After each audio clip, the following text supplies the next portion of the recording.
청취자님, 오늘 저희가 들어갈 심층 탐구는 약간 상상력이 좀 필요합니다. 한번 머릿속으로 그려보시겠어요? 네, 아주 거대한 건설 현장을 떠올려 보시면 좋을 것 같네요. 맞아요. 수천 톤에 달하는 돌이 막 산처럼 쌓여 있고 수백, 아니 수천 명의 인부가 동원된 그런 국가적인 대규모 프로젝트 현장입니다. 기간도 엄청나죠. 무려 7년이라는 긴 시간 동안 진행되는 거대한 공사입니다. 네, 7년요. 그런데 여기서 진짜 기묘한 점이 하나 있습니다. 그 넓은 공사 현장에서 단 한 번의 망치 소리나 도끼 소리, 그러니까 흔히 들릴 법한 철 연장 부딪히는 소리가 전혀 아예 들리지 않았다는 거예요. 오직 육중한 돌들이 서로 소리 없이 제자리를 찾아가는 그런 기이한 침묵만이 현장을 채우고 있었던 거죠. 와, 상상만 해도 약간 소름 돋지 않나요? 청취자님, 오늘 우리가 파헤쳐볼 자료는요. 그냥 흔한 고대 문헌이 아닙니다. 이스라엘 자손이 애굽을 떠난 지 480년, 그리고 솔로몬 왕 제위 4년의 봄에 시작되었다고 기록되어 있죠. 네, 그리고 정확히 7년 만에 완성된 고대 엔지니어링, 그리고 로지스틱스의 마스터 클래스라고 할 수 있습니다. 바로 열왕기상 6장에 기록된 솔로몬 성전 건축에 대한 아주 디테일한 보고서입니다. 자, 그럼 본격적으로 한번 파헤쳐 볼까요? 보통 이런 옛날 건축물의 치수나 자재 목록 같은 걸 보면 약간 지루하다고 느끼기 쉽잖아요. 그렇죠. 현대의 건축 기술이나 화려한 마철로에 비하면 너무 동떨어진 옛날 이야기라고 치부하기 딱 좋죠. 저도 처음에는 그냥 이 숫자들은 도대체 나랑 무슨 상관이지? 이러면서 읽었거든요. 하지만 이 텍스트가 묘사하는 그 3000년 전의 설계, 그리고 시공 방식을 진짜 자세히 들여다보면요. 이게 단순히 돌이나 나무를 쌓아 올린 물리적인 과정이 아니라는 걸 알게 됩니다. 맞습니다. 극한의 제약 속에서 거의 불가능에 가까운 공법을 뚫고 나간 사람들의 이야기잖아요. 네, 그 거대한 프로젝트의 외관 뒤에 감춰진 본질적인 가치, 그리고 리더십에 대한 아주 날카로운 철학적 논쟁이 이 오래된 도면 안에 숨어 있습니다. 그래서 오늘 저희가 준비한 거 아닙니까? 제가 이 건축학적인 관점에서 기록을 다시 보니까 진짜 상식을 뒤엎는 구조 구성이더라고요. 일단 그 스케일부터 짚고 넘어가 볼까요? 네, 좋습니다. 성전의 기본 치수가 먼저 나오는데요. 길이가 60큐빗, 너비가 20큐빗, 그리고 높이가 30큐빗으로 기록되어 있습니다. 그리고 그 앞쪽에 있는 낭실, 그러니까 현대의 현관이나 로비에 해당하는 공간이죠. 그게 너비 20큐빗에 길이가 10큐빗입니다. 청취자님들도 큐빗이라는 단위가 좀 생소하실 텐데요. 고대의 1큐빗이 대략 성인의 팔꿈치에서 손가락 끝까지의 길이죠. 맞습니다. 대략 45cm 정도로 계산하시면 됩니다. 그럼 이걸 우리가 아는 현대 미터법으로 환산을 좀 해보면요. 길이가 대략 27m, 그리고 높이가 한 13.5m 정도 나오는 거네요. 네, 아마 수백 층짜리 현대의 거대한 마철로나 축구장만한 대성당을 생각하시면 생각보다 좀 작네? 라고 느끼실 수도 있습니다. 확실히 바닥 면적만 보면 압도적으로 넓은 건 아니니까요. 하지만 평면적인 넓이보다는 그 13.5m라는 높이에 주목하셔야 합니다. 13.5m면 현대 건물로 쳐도 대충 4층에서 5층 높이는 되는 거잖아요. 그렇죠. 게다가 이 거대한 섭서 건물이 창문이 거의 없는 아주 짙은 어둠 속에 우뚝 솟아 있었다고 상상해 보십시오. 맞다. 붙박이 교창이라고 해서 층문이 있긴 했는데 안은 거의 어두웠다고 하더라고요. 네, 고대 근동의 건축 기술 수준을 고려해보면 이건 정말 주변의 모든 것을 압도하는 수직적인 웅장함을 가진 구조물이었던 겁니다. 주변에 높은 건물이 아예 없었을 테니까 체감상 더 어마어마했겠네요. 근데 전문가님, 제가 이 도면을 막 머릿속으로 그리다가 도저히 이해가 안 가는 부분을 하나 발견했거든요. 어떤 구조를 말씀하시는 거죠? 그 성전 본 건물의 벽 바깥으로 다락을 빙 둘러서 지었잖아요. 일종의 3층짜리 부속 골방들 같은 건데. 그 외곽 다락 구조 말씀이시군요. 하층, 중층, 상층으로 이루어진. 네, 그겁니다. 근데 치수가 진짜 이상해요. 하층 다락의 너비가 5규빗, 중층이 6규빗, 상층이 7규빗이에요. 위로 올라갈수록 1규빗씩 방이 넓어지는 구조죠. 잠깐만요. 이게 말이 되나요? 위로 올라갈수록 방이 더 넓어진다는 건물이 세상에 어디 있습니까? 일반적인 상식으로는 이해하기 힘들죠. 보통 아주 높고 무거운 건물은 그 하중을 버티려고 아래가 제일 넓고 위로 갈수록 좁아지는 막 피라미드 형태가 되어야 정상 아니에요? 맞습니다. 구조공학의 기본 원칙을 완전히 역행하는 설계라고 볼 수 있죠. 위로 갈수록 무겁고 넓어진다니 이건 중력을 거스리는 거니까요. 그러니까요. 이거 자칫하면 건물이 무너지는 거잖아요. 도대체 왜 이런 기이한 설계를 한 건가요? 텍스트에 보면 그 위험을 감수한 명확한 이유가 기술되어 있습니다. 한번 떠올려 보시겠어요? 그 구절이요. 성전의 벽 바깥으로 돌아가며 턱을 내어서 골방 들보들이 성전 본체의 벽에 박히지 않게 했다는 그 구절 말씀이시죠? 바로 그겁니다. 턱을 내었다는 표현이 핵심이죠. 그러니까 성전 본 건물의 외벽 두께를 위로 올라갈수록 얇게 깎아냈다는 뜻인가요? 일종의 계단처럼 층계를 만든 거네요. 정확합니다. 본체의 벽이 위로 갈수록 얇아지니까 바깥쪽 골방의 공간은 자연스럽게 더 넓어지는 거죠. 아하, 그렇게 해서 밖으로 튀어나온 그 턱, 그 선반 같은 곳 위에다가 다락방 바닥을 지탱하는 들보를 딱 얹어놓은 거군요. 네, 성전 벽에 직접 구멍을 뚫고 나무 들보를 박아넣는 게 아니라 바깥에서 건물을 감싸한 듯이 뼈대를 세운 겁니다. 와, 이거 완전 그건데요. 건물을 보호하기 위해서 외부에 지지대를 두르는 현대 건축의 엑소스켈레톤, 그러니까 외골격 구조랑 똑같잖아요. 아주 적절한 비유입니다. 성전의 신성한 벽 자체는 온전하고 독립적으로 서 있고 외구의 부속 건물들이 외골격처럼 덧대어져서 하중을 분산하는 형태죠. 와, 3000년 전에 엑소스켈레톤이라니. 근데 잠깐, 당시 기술로 그냥 돌벽에 구멍 뚫어서 나무 박아넣는 게 훨씬 쉽고 튼튼하지 않았을까요? 당연히 그게 훨씬 쉽고 일반적인 공법이었죠. 하중 계산하기도 훨씬 덜 까다롭고요. 근데 왜 굳이 이런 복잡한 짓을, 복잡한 방식을 택한 거죠? 이들은 성전 내벽, 즉 신과 인간이 만나는 그 신성한 공간을 구획하는 본체의 돌벽에 단 하나의 구멍이나 훼손도 허용하지 않겠다는 원칙을 세운 겁니다.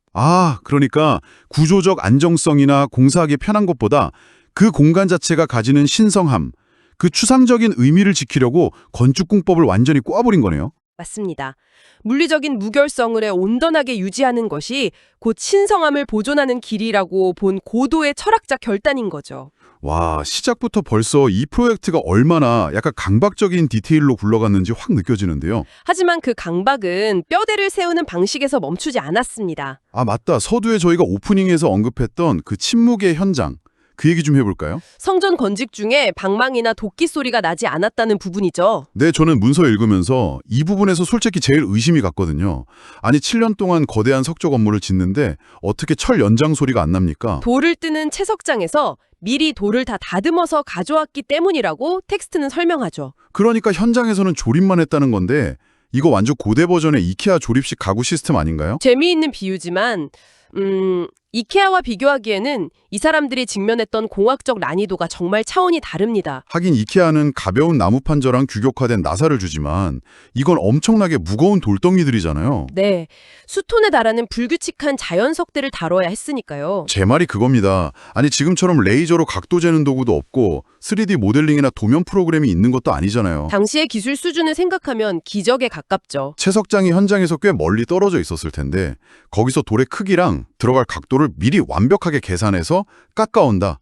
이게 말이 되나요? 단 1cm, 아니 단 1mm의 오차만 나도 아귀가 안 맞게 되죠. 그렇죠. 오차가 나면 결국 그 조용한 공사 현장에서 다시 철 연장권에서 깡깡거리면서 돌을 깎아내야 했을 거 아니에요.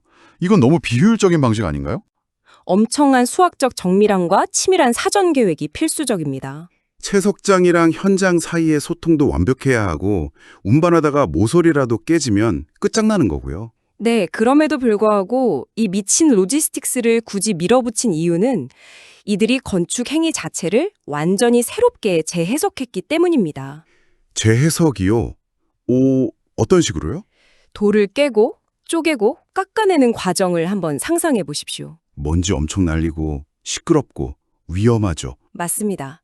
본질적으로 폭력적이고 파괴적이며 극심한 소음과 혼돈을 동반하는 노동입니다. 그래서 그 혼돈을 성전이라는 신성한 공간에서 배제하고 싶었던 거군요. 정확합니다. 가장 치열하고 혼란스러운 노동의 과정을 보이지 않는 채석장으로 철저하게 격리시킨 겁니다.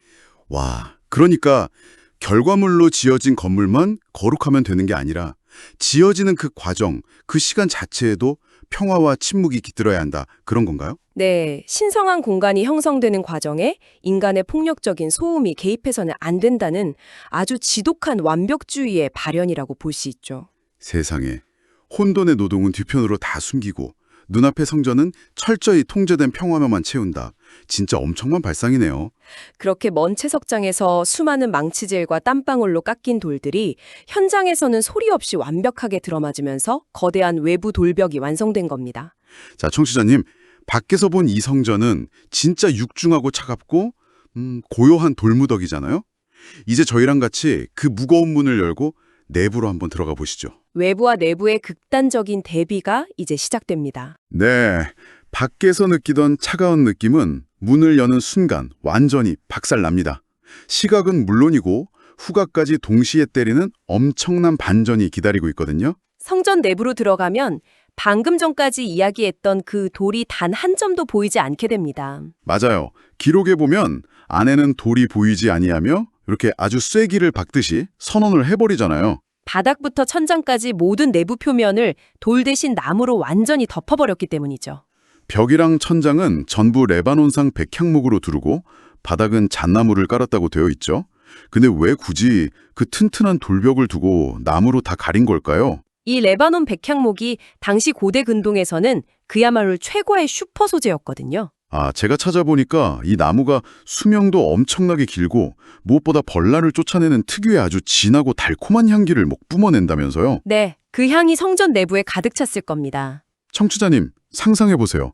밖에는 삭막한 돌 건물인데 어두캄캄한 문 안으로 딱 들어서는 순간 갑자기 깊은 숲속에 온 것 같은 진한 나무 향기가 확 밀려오는 거죠. 이거 완전 공감각적인 체험을 의도한 거 아닙니까? 아주 훌륭한 총찰입니다. 차갑고 단단한 돌이 외부로부터의 물리적인 방어와 보호를 상징한다면 말이죠. 네네. 안을 덮고 있는 썩지 않고 생명력 넘치는 향을 뿜어내는 백향목과 잣나무는 불멸과 생명을 상징하는 겁니다. 와, 불멸과 생명. 근데 여기서 끝이 아니더라고요. 그냥 평평한 나무벽을 둔 게 아니라 그 위에다가 조롱박이랑 활짝 핀 꽃 모양을 아주 입체적으로 깎아서 조각했잖아요. 생명력을 시각적으로 더욱 극대화한 거죠. 그리고 그 위에 고대인이 상상할 수 있는 가장 압도적이고 화려한 마무리를 더합니다. 네, 바로 금이죠. 그것도 순복 100% 정금. 성전 내부 전체를 심지어 그 넓은 바닥까지 전부 순금으로 입혀버렸습니다. 돌이 뿜어내는 차가움을 나무의 생명력으로 덮고 그걸 다시 영원히 변치 않는 빛, 즉 황금으로 봉인한 셈입니다. 청취자님, 횃불 하나 딱 들고 이 황금방에 들어갔다고 생각해보세요. 벽면에 양각으로 튀어나온 그 나무꽃이랑 열매 조각들이 황금빛을 머금고 빛을 반사하면서 막 이글이글 번쩍였을 거 아닙니까? 상상만 해도 눈이 부신 시각적 경험이었겠죠. 근데 진짜 충격은 여기서부터입니다. 이 시각적 화려함의 클라이맥스가 성전의 가장 깊숙한 곳에서 터지거든요. 바로 성소 안의 성소, 지성소 혹은 내소라고 불리는 공간이요. 이 지성소의 치수가 아주 흥미롭습니다. 가로, 세로, 그리고 높이가 모두 20규빗으로 동일하죠. 네, 모든 면의 길이가 같은 완벽한 정육면체, 큐브 형태잖아요. 고대 사회에서 이런 기하학적 정육면체는 오차가 없는 완전 무결함, 즉 신적인 질서가 지배하는 이상적인 상태를 의미합니다. 아, 그래서 그 완벽한 황금 큐브방 한가운데 이 기록에서 가장 귀귀하고 거대한 상징물을 딱 세워둔 거군요. 바로 감람목, 즉 올리브나무로 만든 거대한 그룹 두 개입니다. 체로빔이라고도 하죠. 여러분, 이거 서양 미술에 나오는 그 퉁퉁하고 귀여운 아기 천사 상상하시면 절대 안 됩니다. 높이가 무려 10큐빗이에요. 아까 저희가 환산했던 치수로 보면 높이가 대략 4.5m가 훌쩍 넘는 셈이죠. 네, 4.5m짜리 거대한 괴수 같은 조각상 두 개가 서 있는 겁니다. 심지어 날개 하나의 길이가 5규빗인데 이 두 조각상이 양옆으로 날개를 쫙 펴고 서 있어요. 시각적인 압도감이 엄청났을 겁니다. 인간에게 친근함을 주기 위한 설계가 애초에 아니니까요. 솔직히 말해서 횃불 하나 켜진 그 밀폐된 황금방 한가운데에 5m짜리 거대 조각상들이 날개를 펼치고 저를 확 내려다보고 있다고 생각하면 이거 약간 소름 돋고 무섭지 않나요? 인간의 압도하는 신적 두려움을 느끼게 하는 스케일이죠. 이 그룹의 배치를 공간과 연결해보면 더 흥미롭습니다. 아, 그 치수 딱 맞아떨어지는 부분이요? 네, 조각상 하나의 날개 폭이 총 10규빗입니다. 양쪽 날개가 각각 5규빗이니까요. 그런데 그런 조각상이 두 개 나란히 섰으니 날개 총 너비가 딱 20규빗이 되는 거네요. 맞습니다. 아까 지성소의 전체 너비가 20규빗이라고 말씀드렸죠? 아, 그러니까 한쪽 조각상의 바깥쪽 날개는 방의 오른쪽 벽에 닿고 다른 쪽 조각상의 바깥쪽 날개는 왼쪽 벽에 딱 닿는 거군요. 그리고 방의 정중앙에서는 그 두 조각상의 안쪽 날개 끝이 서로 맞닿아 있게 됩니다. 와, 황금으로 덮인 20큐빗짜리 방 전체를 이 거대한 조각상의 황금 날개가 빈틈 하나 없이 꽉 채우면서 덮고 있는 거네요. 진짜 미쳤다. 심지어 입구의 감람목 문짝에도 종려나무와 활짝 핀 꽃 장식이 가득 새겨져 있죠. 전문가님, 근데 궁금한 게 있습니다. 왜 이렇게까지 한 걸까요? 단순히 우리나라가 이렇게 돈이 많고 황금이 넘친다 이런 걸 자랑하려고 한 건 아닐 텐데요. 이 압도적인 인테리어가 말하고자 하는 진짜 의미가 뭡니까? 이것은 고도의 상징주의적 재현이라고 보셔야 합니다. 썩지 않는 나무, 피어나는 꽃과 열매, 그리고 거대한 그룹들이 지키고 있는 눈부신 빛의 공간. 이게 무엇을 떠올리게 합니까? 피어나는 생명력, 천사, 황금빛 공간. 혹시 에덴 동산인가요? 정확합니다. 인류가 잃어버렸던 원초적인 이상향, 생명이 만개하고 신적 존재가 머물던 그 신화적인 에덴을 물리적인 3차원의 현실 세계로 끌어와 재건축하려는 거대한 신학적 열망인 겁니다. 와, 잃어버린 에덴의 재현. 그렇게 들으니까 이 건물이 단순한 종교시설이 아니라 마치 차원을 연결하는 거대한 포털이나 타임머신처럼 느껴지네요. 당시 사람들에게는 실제로 그런 영적인 포털 역할을 했던 거죠. 네, 그런데 청취자님, 제가 이 문서를 쫙 읽어 내려가다가 진짜 소름 돋는, 솔직히 말하면 좀 굉장히 당혹스러운 텍스트의 변곡점을 하나 발견했습니다. 텍스트 중간에 흐름이 확 바뀌는 그 지점 말씀이시군요. 맞아요.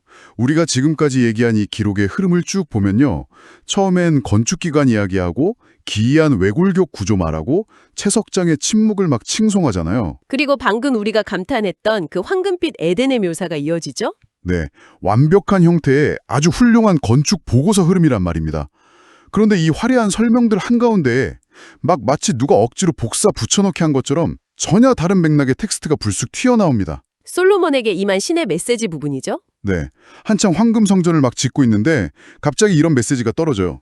네가 이제 이 전을 건축하니 네가 만일 내 법도를 따르며 내 율례를 행하며 나의 모든 계명을 지켜 행하면 내가 이스라엘 자손 가운데 거라고 너희를 버리지 않겠다. 건축 묘사들 정중앙에 11절부터 13절까지 조건절이 쐐기처럼 박혀있는 셈입니다. 잠깐만요. 이게 너무 이상하잖아요. 지금 당대 최고의 기술력이랑 상상할 수도 없는 천문학적인 재화를 막 쏟아부어서 건물을 짓고 있습니다. 지성소는 완벽한 큐브고 막 조각상은 5m고요. 소음조차 허락하지 않는 극한의 완벽주의를 보여주고 있죠. 그러니까요. 그런데 하늘에서 떨어진 메시지는 이 건물의 웅장함이나 그 똑똑한 엑소스켈레톤 공법이나 번쩍이는 순금에 대해서는 단 한마디도 진짜 일절 칭찬을 안 합니다. 물리적인 스펙에 대한 언급이 전혀 없죠. 대신에 갑자기 법도, 율례, 계명, 즉 인간이 내면적으로 지켜야 할 무형의 원칙에 대해서만 들이밀잖아요. 이거 밤낮으로 돌 깎고 황금 바르던 건축가들 입장에서는 진짜 김 빠지는 소리 아닌가요? 얼핏 보면 그렇습니다. 하지만 바로 그 지점이 이 문서가 단순한 건축 도면을 넘어서 역사적인 위대한 텍스트로 남을 수 있는 이유입니다. 칭찬을 안 한 데에 깊은 의미가 있다. 화려한 건축의 완성도에 취해 있는 독자들의 얼굴에 찬물을 확 얻는 겁니다. 이 메시지가 의미하는 바는 냉혹할 정도로 명확하거든요. 어떤 의미죠? 아무리 완벽한 기하학적 정육면체를 짓고 전 세계의 황금을 다 긁어 모아서 바르고 가장 향기로운 백향목으로 안을 채운다 한들 네. 그 공간을 소유하고 드나드는 사람들의 내면적 원칙, 즉 정의와 법도가 무너져 있다면 이 거대한 건축물은 아무 의미도 없는 텅 빈 껍데기에 불과하다는 선언인 겁니다.